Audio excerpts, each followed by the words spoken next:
বৃষ্টি হোক, প্রয়োজনে বৃষ্টির পানির মতো গায়ের রক্ত ঝরে পড়লো আমরা রাজপথ ছাড়বো না। শ্রদ্ধা জানাই, কিন্তু তার থেকেও বেশি শ্রদ্ধা জানাই আমাদের রাষ্ট্রের মূল স্তম্ভ সংবিধানকে। আমাদের সংবিধানের মূল কথা কি? 29 নম্বর অনুচ্ছেদের মূল কথা হচ্ছে সুযোগের ক্ষমতাকে বাধাগ্রস্ত করা যাবে না। রাষ্ট্র চাইলে শুধুমাত্র অনগ্রসর গোষ্ঠীর জন্য সুযোগের ক্ষমতায় কিছুটা ব্যাঘাত ঘটাতে পারে।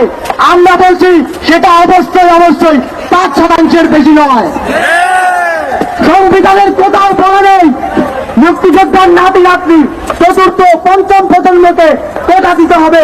তাদের সংবিধানের কোথাও বলা নেই পোষ্য করার নামে কর্মকর্তার ছেলে কর্মকর্তা হবে আর কৃষকের ছেলে কৃষকই থেকে যাবে।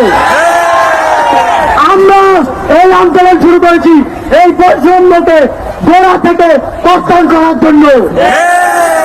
আমরা ততদিন পর্যন্ত টেবিলে ফিরে যাব না যতদিন এই বৈষম্যমূলক প্রথা প্রবর্তিত হবে না। ঝড় হোক, বৃষ্টি হোক, প্রয়োজনে বৃষ্টির পানির মতো গায়ের রক্ত ঝরে পড়লো আমরা রাজপথ ছাড়বো না।